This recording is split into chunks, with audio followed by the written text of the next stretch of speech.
اس وقت وفاقی وزیر خواجہ سعد رفیق جناح ہاؤس کا دورہ کر رہے ہیں۔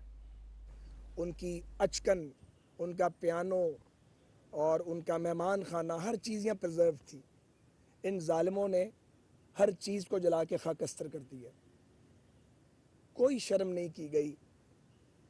مجھے بتائیے، جو لوگ بابا قوم کی میراث کو معاف کرنے کے لیے تیار نہیں ہیں، اور ان کے یہاں پہ سینئر لوگ موجود تھے، یہ نہیں تھے کہ لونڈے لپاڑے تھے، ان کی ساری لیڈرشپ باہر کھڑی تھی، اندر ان کے ٹکٹ ہولڈرز موجود تھے۔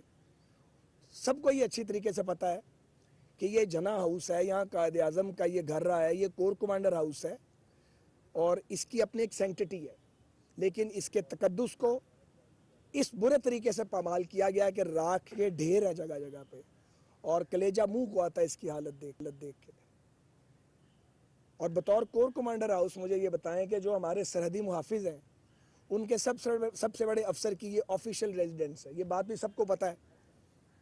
اور ہم ایک سرحدی شہر میں رہتے ہیں، لاہور والوں کو اس کا بڑا تجربہ ہے۔ آپ ایک ایسے شہر میں رہتے ہیں جو بالکل بارڈر کے اوپر ہے، اور ہم جنگوں کا مزہ چکھ چکے ہیں یہاں پہ، تو آپ ایک فوجی جرنیل کے گھر کو جو حفاظت کرتے ہیں کئی سو کلومیٹر تک بارڈرز کی، آپ اس کے گھر کو اس طرح تاراج کر سکتے ہیں؟ میں نے وہ ویڈیو بھی دیکھی ہے جس میں کور کمانڈر صاحب، ان کا بچہ ٹین ایجر اور ان کی اہلیہ محترمہ کھڑے ہیں، اور بدتمیزی ان کے ساتھ کی جا رہی ہے۔ یہ کس طرح کے لوگ ہیں مجھے بتائیں؟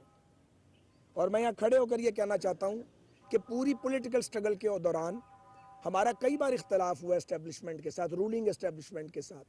ہمیں تو کبھی خیال بھی نہیں آیا کہ جو ہم نے پروٹیسٹ کرنا ہے وہ کسی بھی فوجی تنصیب کے سامنے جا کے کرنا، اندر گھسنے کا تو کوئی سوال ہی نہیں اٹھتا، تصور بھی نہیں کیا۔ میرے ایم پی ایز میرے ساتھ کھڑے ہیں، مشرف صاحب کے دور میں ہم روز پروٹیسٹ کرتے تھے، لیکن جو کینٹونمنٹ ایریا ہے اس کی سینکٹٹی کو ہم نے کبھی مجروح نہیں ہونے دیا۔ ایک سولجر نے کہنا ہے کہ آپ یہاں سے نہیں گزریں گے تو ہم وہاں سے گزرے نہیں، سارا کچھ بھگتا ہے ہم نے، انہوں نے تو بیچاروں نے بھگتا ہی کچھ نہیں ہے۔ لیکن ہم نے جو احتجاج ہے، جو پالیٹکس ہے، اور جو ہمارے محافظ ہیں، اس کے درمیان تمیز رکھی ہے ہمیشہ، اور یہ ہر ایک نے کیا ہے، یہ ہر ایک نے کیا یہاں پہ۔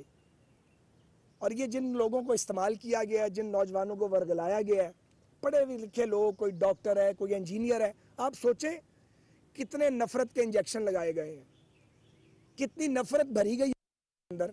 آپریٹ کوئی کر رہا ہے، استعمال کوئی کر رہا ہے، استعمال کوئی ہو رہا ہے۔ پتہ نہیں کتنی لیئرز ہیں اس سازش کی جو پتہ لگیں گی۔ یہ جو آگ لگی ہے، یہ کوئی پیٹرول سے تو نہیں لگی ہوئی، یا یہ ماچس کی تیلی سے نہیں لگی ہوئی، یہ تو کیمیکل سے لگی ہوئی آگ ہے۔ منہ سے بول رہی ہے، یہ کیمیکل کیوں تھے ان کے ہاتھوں میں؟ کس نے دیے؟ کس نے یہ منصوبہ بندی کی؟ ہم نہیں جیلوں میں گئے، بے گناہ جیلوں میں گئے، ہنستے ہنستے گئے، سال ڈیڑھ سال جتنا ٹائم تھا کاٹا، واپس آ گئے۔ اس وقت بھی اتنی گرمی تھی، اتنی تکلیف تھی، ملک پر ایک نقاب پوش مارشل لا لگا ہوا تھا۔ میں کبھی آپ کو پتہ کہنے سے باز نہیں آتا یہ بات، لیکن ہمیں پتہ تھا کہ کون کیا کر رہا ہے۔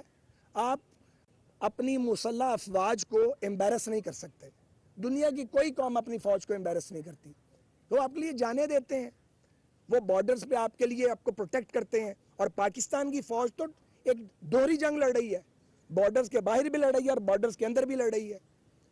تو ایک فوج جو جانے دے رہی ہو اور جو حالت جنگ میں ہو، آپ اس کے ساتھ ایسا کیسے کر سکتے ہیں؟ اور کتنا مشکل ہوگا، جو دشمن کو 5 گنا طاقتور دشمن کو اپنے سینوں پہ روک کے کھڑے ہیں، ان کو روکنا ان کے لیے کوئی مسئلہ ہوگا؟ لیکن میں یہ سمجھتا ہوں کہ یہ سوچا گیا ہوگا کہ کوئی بے گناہ جو ہے اس کی جان نہ چلی جائے، کسی گناہ گار کی بھی جان نہ چلی جائے، پر اس کا ناجائز فائدہ تو نہیں اٹھایا جا سکتا، اس کو کمزوری تو نہیں سمجھا جانا چاہیے۔ میں خود ایک تھورو بریڈ ڈیموکریٹ ہوں، کسی مارشل لا کی کبھی حمایت نہیں کی، اور میرے خاندان نے تو تھرو آؤٹ اس کو اپوز کیا۔ لیکن مجھے یاد ہے جب ایوب خان صاحب کے دور میں 65 کی جنگ لڑی، میرے والد صاحب ان کے سخت ترین ناقد تھے، جیلوں میں جاتے تھے، وار کمیٹی بنی، وہ اس کا حصہ تھے، کیونکہ آپ اپنی فوج کو مضبوط کرتے ہیں، قوم اپنی فوج کے ساتھ کھڑی ہوتی ہے۔ جو لوگ اپنی فوج کو ٹارگٹ کریں ان سے بڑا کوئی بدبخت اور بدقسمت نہیں ہو سکتا۔ تو یہ فوج کے وقار کی بھی علامت ہے یہ گھر، یہ قائد اعظم محمد علی جناح کے حوالے سے اس کا ایک تقدس ہے، اور پھر جی ایچ کیو جو ہماری طاقت کی علامت ہے، جو پاکستان کی ہیبت کی علامت ہے، آپ اس پہ پل پڑے۔ اور پھر ایم ایم عالم کا جہاز جو ہمارے جو فائٹر پائلٹ ہیں ان کی عظمت کا ثبوت آپ نے اسے جلا دیا. پھر آپ نے جو سپیریئر ہماری ایجنسی ہے اس کے دفاتر پہ آپ نے حملے کیے. تو یہ کہیں ڈیزائن ہوا ہوگا نا بیٹھ کے. یار ساری زندگی ہم نے سیاسی احتجاج کیا, آپ میں سے بہت سارے ہمارے ساتھ گروہ کیے ہیں, آپ نے سالوں سے یہ دیکھا ہے. مجھے بتائیے یہ جگہ ہے احتجاج کرنے والی یا چیئرنگ کراس ہے؟ یہاں کیوں آئے ہیں آپ؟ یہاں کون لے کے آیا آپ؟ 3 اطراف سے حملہ کیا گیا کور کمانڈر ہاؤس پہ. یہ 3 اطراف سے حملہ کرنے والے کون تھے؟ ان کا ڈیزائن کیا تھا؟ وہ کس کے لیے کام کر رہے تھے؟ جو آگ لگا رہے ہوں گے انہیں تو پتہ بھی نہیں ہوگا وہ کس کے لیے کام کر رہے ہیں. انہیں آپریٹ کون کر رہا تھا؟ یہ اتنا سادہ نہیں ہے, یہ مظلومیت کی کہانی نہیں ہے. تو اس لیے ہم سب اس کبھی ترین فعل کی جو پاکستان کی تاریخ میں کبھی نہیں ہوا, اس کی سخت ترین الفاظ میں مذمت کرتے ہیں. ہم سب افواج پاکستان کے ساتھ, شہداء کے وارثوں کے ساتھ, اپنے غازیوں کے ساتھ اپنی یکجہتی کا, سولیڈیرٹی کا پوری آواز کے ساتھ, جذبے کے ساتھ اظہار کرتے ہیں. ہم یہ بھی چاہتے ہیں اور یہ کہیں گے اور اس بات کو ہم مانیٹر بھی کر رہے ہیں کہ کسی بے گناہ کو سزا نہ ملے اور کوئی گناہ گار بچے نہیں. یہ سیاست نہیں ہو رہی. سیاست کور کمانڈر ہاؤس پر حملہ نہیں ہے. سیاست جی ایچ کے اوپر دھاوا بولنا سیاست نہیں ہے. دہشت گردوں کے کام ہے. اس سے پہلے کنہوں نے حملے کیے جی ایچ کیو پہ؟ دہشت گردوں نے کیے, جن سے ریاست مقابلہ کر رہی ہے. آپ نے بھی وہی کام کیا. یہ نہیں ہو سکتا کہ آپ سیاسی غلاف پہن کے وہ کام کریں جو ٹیررسٹ کرتے ہیں, اور آپ کو اس لیے منسٹری مل جائے کہ آپ سیاسی پارٹی کا آپ نے غلاف اوڑا ہوا ہے. بڑی عجیب بات ہے یہ. تو ایک یقین کریں کہ جن صاحب نے, جو ان کے لیڈر ہیں, ان کے اور بہت سارے جرائم ہیں. سب سے بڑا جرم یہ ہے کہ انہوں نے ایک پورے نوجوانوں کی ایک نسل کو اس کے دماغوں کو آلودہ کر دیا, زہر سے بھر دیا ان کے دماغوں کو. لیڈرشپ کا کام ہے کہ وہ نوجوانوں کو مستقبل کا راستہ دکھائیں, وہ ان کو ٹیکنالوجی کی بات سمجھائیں, وہ انہیں شفافیت کی بات سمجھائیں. نوجوانوں کو یہ کہنا کہ تم پل پڑھو. سیاسی لیڈر تو جیلوں میں جاتے ہیں, کبھی ٹھیک جاتے ہیں کبھی غلط جاتے ہیں, ایسے تھوڑی کرتے ہیں.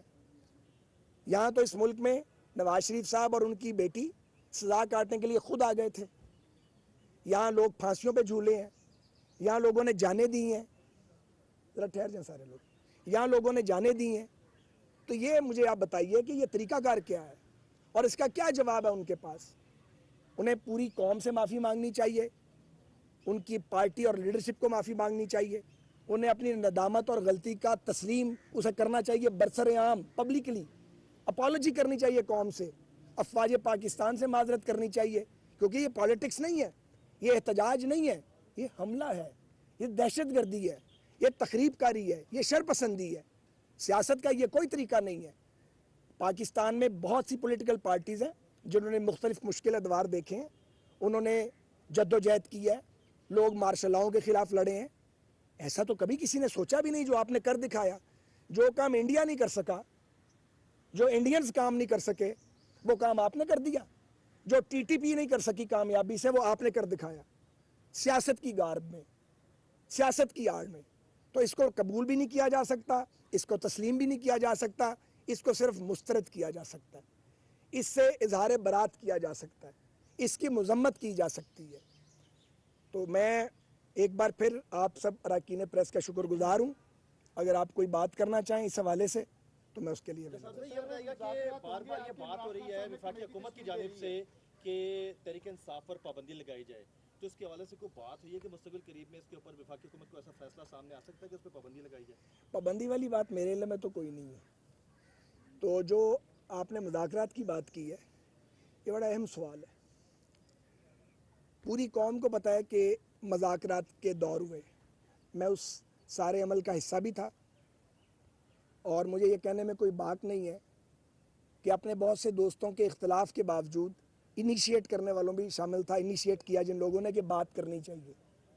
بات کرنے کا کوئی ماحول ہوتا ہے, بات کرنے کا کوئی ایجنڈا ہوتا ہے. جب وقت تھا اور ہم نے بات کی تو ان کی ٹیم جو تھی وہ بھی ریزنیبل بات کر رہی تھی. بات تو طے ہو گئی تھی, بات طے ہو گئی تھی. بات کیا تھی؟ الیکشن کروانا ہے پورے ملک میں, ایک وقت میں کرانا ہے. وہ تو سب چاہتے ہیں الیکشن ہو, ایک وقت میں ہو, آئین کے مطابق ہو, ٹرانسپیرنٹ ہو. اس پہ تو کوئی اختلاف ہی نہیں ہے. ڈیٹ کا اختلاف تھا, وہ بھی ہم نے تقریباً طے کر لیا تھا. جب ان کی ٹیم واپس ان کے پاس گئی انہوں نے کہا کہ نتھنگ ڈوئنگ, بند کر دو اپنا ان مذاکرات کو. اور اگر میں غلط کہہ رہا ہوں تو ان کی مذاکراتی ٹیم میں کچھ لوگ ابھی ان کے ساتھ ہیں, کچھ جو ہیں وہ گھر بیٹھ گئے ہیں, کچھ چھوڑ گئے ہیں. وہ سارے پبلک فگرز ہیں, ان سے پوچھیں, میرا نام لے کے پوچھیں آپ.